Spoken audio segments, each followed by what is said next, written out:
They said the girl hadn't spoken in 4 years, but no one ever told you what silence sounds like when it's breaking. The crystal glass slipped from Lily Park's fingers and shattered softly against the polished marble floor, the sound delicate yet jarring enough to turn every head in the restaurant. But she didn't flinch, didn't react, just stood there in her pale blue dress, her small hands trembling slightly at her sides, her dark eyes fixed on something no one else could see, or maybe on nothing at all, and around her the room hesitated, unsure whether to move or pretend nothing had happened, because everyone in that room knew exactly who she was, even if no one dared say it out loud. The daughter of Daniel Park, the man who owned more than half the skyline and controlled the other half without ever raising his voice. And tonight he sat just 10 feet away at a corner table, perfectly still, a glass of untouched whiskey in his hand, his gaze sharp and unreadable as it rested on his daughter, watching, always watching, as if the world itself might shift if he blinked at the wrong moment. And yet even he did not move, not when the glass broke, not when the whispers began, not when the manager rushed forward and then froze mid-step, remembering the rules that had been made clear before the doors even opened.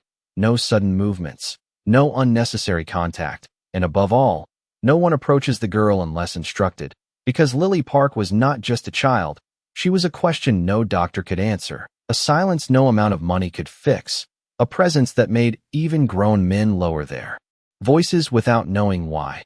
And so the room held its breath, suspended in that fragile space between action and consequence, until a soft sound cut through it, not loud, not commanding, just a quiet voice from behind the line of waiting staff. "It's okay." And the words weren't meant to be heard across the room, but somehow they were, and every eye shifted to the source, a young waitress standing near the edge of the floor, her uniform simple, her posture steady despite the weight of attention. Suddenly pressing down on her, Ava Johnson had only been working there for 3 weeks, long enough to learn the rhythm of the place, long enough to understand that some tables were different, that some guests didn't just expect service, they expected invisibility, and she had mastered that, perfected the art of moving without being noticed, of speaking only when spoken to, of keeping her head down and her world small, because small meant safe. But something about the girl in the blue dress, something in the way her hands trembled without sound, the way her eyes seemed to search for something just out of reach, pulled at a memory Ava couldn't ignore, and before her mind could catch up to what her body was already deciding, she stepped forward, one slow step onto the polished floor, then another, the faint click of her shoes echoing louder than it should have in the silence. And somewhere behind her, someone whispered her name like a warning, but she didn't stop, because Lily hadn't moved, hadn't looked away. And for the first time that night, Daniel Park's fingers tightened slightly around his glass, just enough to notice, as his gaze shifted, not to his daughter, but to the girl walking toward her, and the room, already silent, somehow became quieter, as if even the air itself was waiting to see what would happen next. The first sound was so small that most people in the room did not even realize it had happened. A fragile breath slipping past Lily's lips, uneven and unfamiliar, like a forgotten language trying to find its way back, and Ava felt it more than she heard it, the subtle shift in the air between them, the way Lily's fingers tightened ever so slightly against hers, not in fear, not in resistance, but in something closer to need. And Ava did not move, did not rush the moment, because she understood that this was not something to be pushed or forced. This was something that had to be allowed to happen, slowly, gently, on its own terms. And so she stayed exactly where she was, her hands steady, her presence calm, her voice quiet as she spoke again, not asking questions, not demanding answers, just offering something simple, something safe. "You can take your time," she whispered, and the words settled into the silence like a promise. And Lily's eyes flickered, a brief hesitation, as if she were standing at the edge of something vast and uncertain, unsure if it was safe to step forward.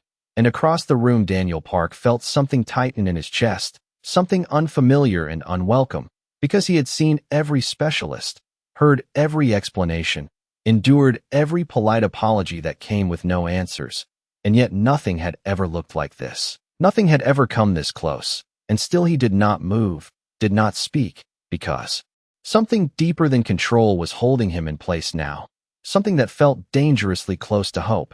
And hope was not something men like him trusted easily, not after everything it had already taken from him. But his eyes never left his daughter, watching every detail, every movement, every breath, as if committing it all to memory in case it disappeared again. And then it happened, not loudly, not dramatically, but with a quiet weight that seemed to settle over everything. Lily's lips parted, her voice barely more than a whisper, fragile and unsteady, as if each sound had to fight its way into existence. Mom. The word was soft, almost lost in the air, but it landed like something far heavier, something that could not be ignored.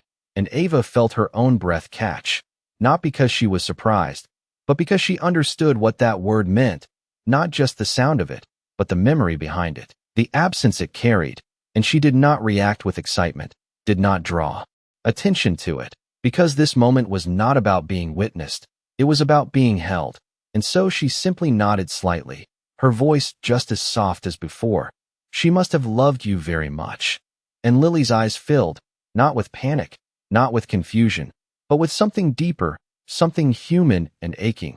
And for the first time her gaze dropped, not away from Ava, but downward, as if she were finally aware of herself again, of where she was, of what she was feeling. And behind them a chair scraped sharply against the floor, breaking the stillness just enough to remind everyone that they were not alone, because Daniel had stood, not quickly, not with anger, but with a controlled urgency that made even that small movement feel significant, his presence shifting the room once more as he took a single step closer, his voice low, steady, but carrying an edge that had nothing to do with threat and everything to do with something far more dangerous, something unguarded. "What did you just do?" he asked, not as an accusation, not as a command, but as a question he had no idea how to answer himself. And for the first time since she had stepped forward, Ava looked up at him, meeting his gaze. Without fear, her expression calm, grounded, as if the answer were not complicated at all, as if it had never been about power or rules or control, just something simple, something human. "I listened," she said quietly, and the room fell into a silence that felt completely different from the one before, because this time, it was not empty. It was full of something no one there could quite name yet, but all of them felt it. Daniel did not respond immediately, and that alone was enough to unsettle everyone watching, because men like him were not known for hesitation, not for questions without answers. Yet there he stood, less than 6 feet from his daughter and the stranger kneeling beside her, his gaze fixed not on the room, not on the staff frozen in place, but on the small, trembling girl who had just spoken a word no one had heard in years. And for a moment the world seemed to narrow to that single fragile connection, as if everything else had been pushed aside, reduced to background noise that no longer mattered. And Lily did not look at him, not yet, her hand still resting lightly against Ava's, her breathing uneven but present, her shoulders rising and falling in a rhythm that felt new, almost unfamiliar. And Ava could sense the shift, the delicate balance between staying and retreating, between holding the moment and allowing it to grow. So she did not move away, but she also did not tighten her grip, leaving the choice entirely in Lily's control. And it was that choice, that quiet respect, that seemed to matter most, because slowly, almost imperceptibly, Lily turned her head, her gaze lifting from their joined hands to her father, and the distance between them, though only a few steps, felt immeasurable, filled with years of silence, unanswered questions, and something deeper that neither of them had been able to reach until now. And Daniel felt it, the weight of that look, the way it settled into him with a force he could not deflect or command away. And for the first time in a very long time, he did not know what to do, not because he lacked power, but because power had never been the answer to this. And it showed in the way his posture softened just slightly, the rigid control giving way to something more uncertain, more human, as he took another step forward, slower this time, careful, as if approaching something fragile that might disappear if he moved too quickly. And the room seemed to lean with him, every eye tracking that single motion, waiting for something to break the tension. But nothing did, not yet, because Lily was still watching him, her expression no longer distant, no longer empty, but filled with something that had not been there before, something that looked almost like recognition, And Ava felt the shift again, the moment widening, deepening, becoming something more than a single word, more than a brief connection. And she spoke softly, not to Daniel, not even directly to Lily, but into the space between them, guiding without forcing. "You can go to him," she said gently, and Lily hesitated, her fingers tightening just slightly around Ava's before slowly, carefully, letting go. And that small release felt louder than the glass that had shattered minutes ago, because it marked a choice, a step forward into something unknown. And Lily moved, one small step at a time, her movements cautious but determined, until she stood just a few feet from her father. And Daniel did not reach for her immediately, did not rush the moment, because something in him understood that this had to be her decision, not his. And so he waited, his hands still at his sides, his voice quiet when he finally spoke, softer than anyone in that room had ever heard it. "Lily," he said, her name carrying a weight that no title, no command had ever held. And for a brief second it seemed as if the moment might slip again, as if the silence might return and close over them like it had before. But then Lily's lips parted, her voice still fragile, still unsteady, but real, unmistakably real. "Dad," she whispered, and the room did not just go silent, it changed, because something that had been broken for years had just begun, finally, to come back together. Daniel had faced men twice his size without flinching, had negotiated deals worth millions without raising his voice, had built an empire on control so absolute that nothing ever caught him unprepared.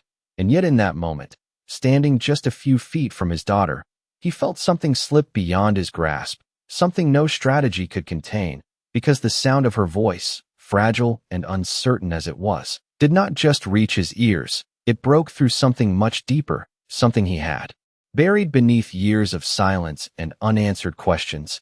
And for a second, just 1 second, he did not look like the man everyone feared. He looked like a father who did not trust what he had just heard, as if believing it too quickly might make it disappear. And Lily stood there, small and trembling, her eyes locked on his, as if she were searching for permission to continue, to exist in this new space where words were possible again. And Ava remained where she was, still kneeling, still silent, her presence steady but distant now, because she understood that this part did not belong to her. This was a bridge that had to be crossed by only two people, and so she watched without interfering, her hands resting lightly in her lap, her breathing calm, while the room around them remained frozen, suspended between disbelief and something dangerously close to awe. And Daniel finally moved, slowly, carefully, as if any sudden motion might undo everything, lifting his hand not with authority but with hesitation, until it hovered just inches from Lily's shoulder, waiting, giving her the chance to step back if she needed to. But she did not. She stayed, her small frame steady despite the emotion rising in her chest. And when his hand finally rested against her, the contact was gentle, almost tentative, as if he were relearning something he had not touched in years. And Lily's breath caught, her eyes flickering for a brief moment before settling again. And then, quietly, almost like a secret, she spoke once more. "I missed you." The words uneven but clear enough to leave no doubt. And this time the reaction was not silent, not inside him, because something in Daniel shifted in a way no one in that room had ever witnessed, his jaw tightening not with control, but with emotion, his eyes softening in a way that felt almost foreign to his own reflection, and he exhaled slowly, as if releasing something he had been holding for far too long. "I am right here," he said, his voice low but steady. And Lily stepped forward, closing the final distance between them, her arms wrapping around him in a movement that was both hesitant and certain, like someone remembering something they thought was lost forever. And Daniel did not hesitate this time, his arms coming around her, holding her with a care that carried more weight than any display of strength ever could. And the room, filled with people who had seen power in many forms, watched in silence as something far rarer unfolded in front of them, something that could not be bought or commanded or forced. And Ava lowered her gaze slightly, not out of submission, but out of respect for a moment that did not need witnesses, her expression calm but thoughtful, because she knew this was only the beginning, that what had just happened was not a miracle, but a door opening, fragile and uncertain. And Somewhere behind her, the manager finally exhaled, the tension in his shoulders easing just enough to remind him that the world had not stopped, even if for a moment it had felt like it did, and Daniel, still holding his daughter, lifted his eyes slowly, finding Ava across the distance. And this time, there was no question in his gaze, no suspicion, no cold calculation, only something quieter, something deeper, something that acknowledged what had just been given to him without ever needing to say it out loud.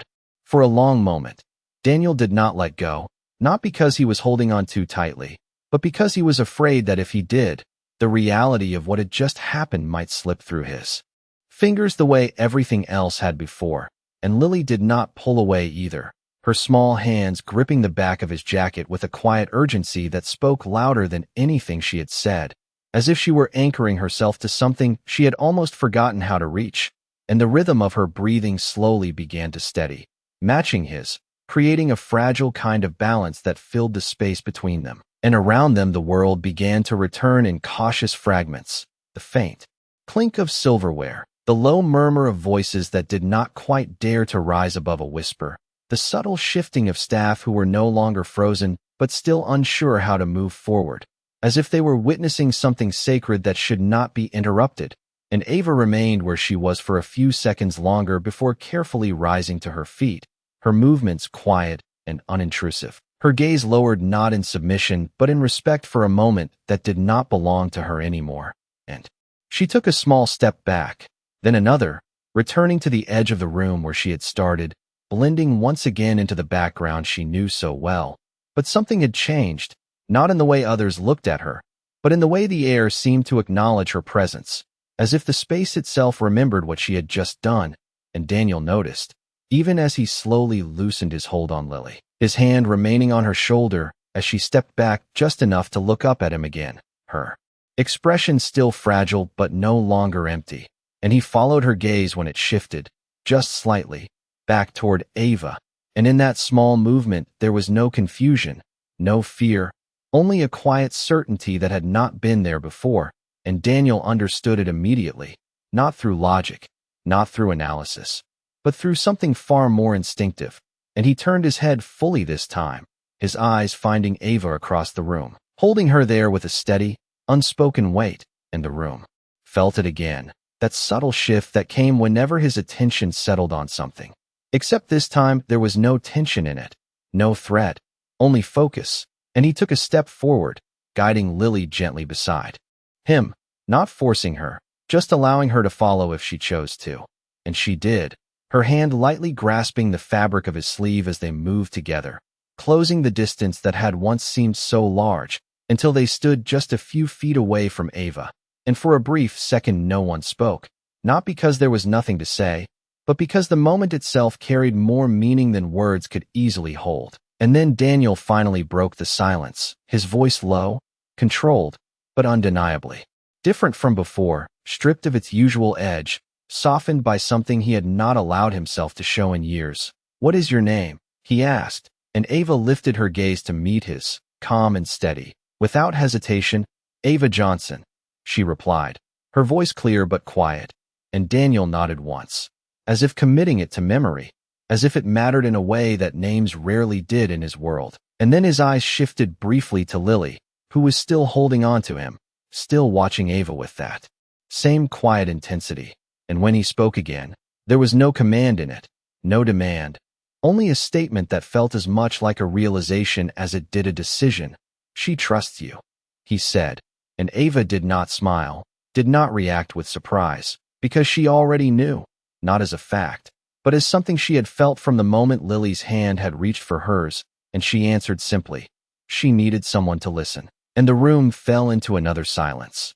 But this one was different, no longer tense, no longer uncertain, but filled with something steady and undeniable, as if a new balance had been found, one that no one there fully understood yet, but all of them could feel. The words settled between them with a quiet weight that no one in the room could ignore, not because they were loud or dramatic, but because they carried a truth that felt undeniable. And Daniel did not respond immediately, his gaze still fixed on Ava, as if measuring something beyond her words, something deeper than what could be explained in a single sentence. And for a moment, it seemed as though the entire room was waiting for him to reclaim control, to re-establish the order that had defined every space he entered. But he did not this time, because something in him recognized that control had never been what his daughter needed. And that realization, subtle as it was, shifted the way he stood, the way he breathed, the way he looked at the woman in front of him. And Lily felt it too. The change in the air, the absence of pressure that had once surrounded her like an invisible wall, and her grip on his sleeve loosened slightly. Not because she was pulling away, but because she no longer needed to hold on as tightly. And her attention returned to Ava, drawn again by that same quiet presence that had reached her when nothing else could. And without thinking, without hesitation, she took a small step forward, her voice still soft but no longer trapped in silence. "Can she stay?" she asked, the words simple, almost fragile, but filled with a clarity that made them impossible to dismiss. And the question did not echo loudly, yet it seemed to reach every corner of the room, because everyone understood what it meant, not just a request for the moment, but something more lasting, something that extended beyond the boundaries of a single evening. And Daniel's expression shifted, not with surprise, but with consideration, as if he were weighing something far more important than a decision about staff or service. And he looked down at his daughter, truly looked at her, seeing not the silence that had defined her for years, but the presence that had just returned. And then his gaze lifted again to Ava, steady and searching, and for the first time, there was no distance in it, no invisible barrier separating them. Only a question that did not need to be spoken out loud. And Ava understood it, not because of who he was, but because of what the moment had become. And she did not rush to answer, did not step forward or claim a place that was not hers to take. Instead, she stood exactly where she was, grounded and calm, allowing the decision to remain with him, where it belonged. And that choice, that restraint, seemed to matter more than anything she could have said, because Daniel gave a small nod, almost imperceptible, but enough for Lily to see, enough for the room to feel. And when he finally spoke, his voice carried a quiet certainty that replaced the authority it once held. "She can stay," he said, and Lily's shoulders eased in a way that made the answer feel larger than the words themselves, her expression softening as she turned back to Ava. And for the first time, there was something like a smile forming, small and uncertain, but real, and Ava returned it with nothing more than a gentle nod, because she understood that this was not about her presence alone. It was about what that presence represented, something steady, something patient, something that did not demand but simply existed. And as the room slowly began to breathe again, the staff resuming their movements with quiet caution, the guests lowering their voices as if unwilling to disturb what had just unfolded, one thing remained unchanged, the connection that had been formed in the center of it all, fragile but undeniable. And Daniel, standing between the world he controlled and the moment he could not, knew with a certainty he had not felt in years that something had shifted in a way that could not be undone, not by power, not by time, not even by fear. And as his eyes rested once more on Ava, there was no need for gratitude to be spoken, because the silence between them carried something far more lasting than words ever could. The restaurant slowly returned to life, but not in the same way it had before, not with the same careless rhythm or detached elegance, because something in the atmosphere had shifted, something subtle yet undeniable, as if every person in that room had just witnessed a moment they would not be able to fully explain later. And even as glasses were refilled and quiet conversations resumed, voices remained lower, movements more careful, as though the memory of what had just happened still lingered in the air, shaping everything that followed. And at the center of it all, Lily did not return to the distant silence that had once defined her. She stayed close, her small hand resting lightly against her father's arm, her presence no longer fragile in the same way, but grounded, aware. And when she looked at Ava again, it was no longer with that searching uncertainty. It was with recognition, with something that resembled trust. And Ava responded in the same quiet way she always had, not stepping forward, not claiming attention, simply meeting Lily's gaze with a calm steadiness that asked for nothing and offered everything at the same time. And Daniel noticed every detail, every glance, every shift in posture. The way his daughter remained present in a way she had not been in years, and it did not escape him that none of it had come from force or authority or carefully controlled environments. It had come from something far simpler, something he had overlooked despite all his resources, and that realization settled into him with a quiet weight that did not demand immediate action, but could not be ignored either. And he turned slightly toward Ava again, his expression no longer guarded in the way it had been before, but thoughtful, deliberate, as if he were considering not just what had happened, but what it meant for everything that would come next. And when he spoke, his voice carried that same controlled tone, but without the edge that once defined it. "You said you listen," he began, the words measured, not as a challenge, but as a continuation. "Then tell me this." And he paused, just briefly, as if choosing something more carefully than he was used to. "Why did she respond to you?" And it was not a question that came from doubt, but from something deeper, something closer to understanding, and Ava did not rush to answer, her gaze steady, her posture relaxed, as if the weight of the moment did not intimidate her, but grounded her instead. And when she spoke, her voice was just as soft as before, but clear enough to carry. "Because I did not try to make her speak," she said, and Daniel's eyes narrowed slightly, not in suspicion, but in focus, absorbing the simplicity of her answer. And she continued, just enough to complete the thought. "I made space for her to be heard," and the words settled into the air with a quiet clarity that seemed to reach beyond the conversation itself. And Lily shifted slightly beside him, her fingers tightening just a little, not out of fear, but as if she understood what was being said, even if she could not fully express it yet. And Daniel looked down at her, then back at Ava, and in that moment, something aligned, not perfectly, not completely, but enough to create a direction. And he nodded once, slowly, as if acknowledging a truth he could not argue with. And the room, though still filled with people and movement, seemed to fade just slightly at the edges, leaving only the three of them in focus, connected by something that had not existed before that night. Something fragile but growing, something that did not belong to power or control, but to something far more difficult to command. And as the evening continued, it became clear that nothing had truly returned to the way it was before, because once silence is broken, it does not forget how to speak again. By the time the last plates were cleared and the final glasses of water were quietly refilled, the night had settled into something unrecognizable from where it had begun, not louder, not more dramatic, but deeper, as if the room itself had absorbed what had happened and chosen to carry it forward in silence. And at the center of it all, Lily remained present, not just physically, but fully, her small voice emerging in soft fragments, not continuous, not effortless, but real, each word carefully formed as if rediscovered rather than learned. And Daniel stayed close, not hovering, not controlling, simply there, listening in a way he had never allowed himself to before, his attention no longer divided between power and responsibility, but anchored entirely in the quiet miracle unfolding in front of him. And Ava moved through the room again, returning to her duties with the same calm precision she had always shown.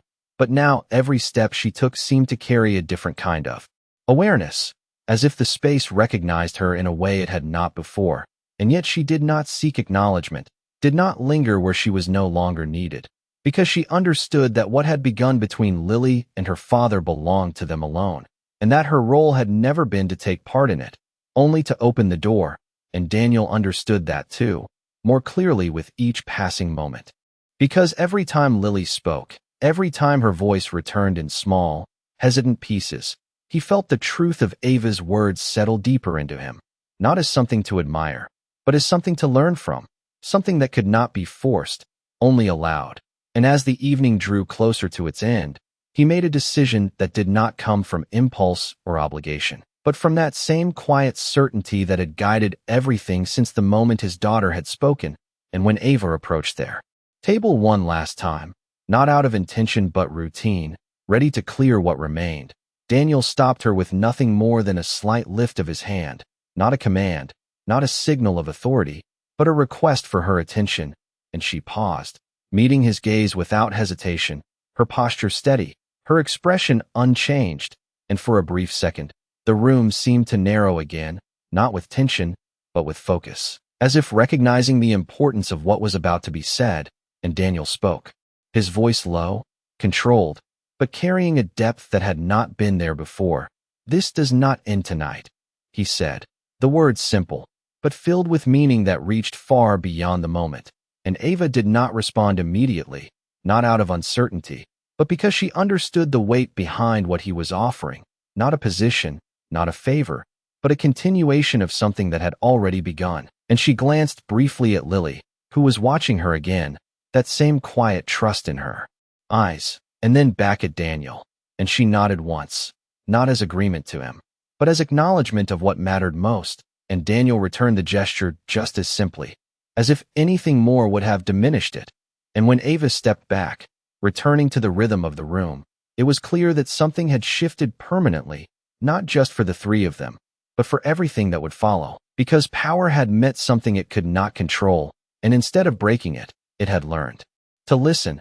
And in that quiet understanding, without applause, without spectacle, the room held on to the moment just a little longer, because sometimes the most powerful change does not come with noise. It comes with a single voice returning after years of silence. And that day, without anyone needing to say it, the world remembered what dignity looks like.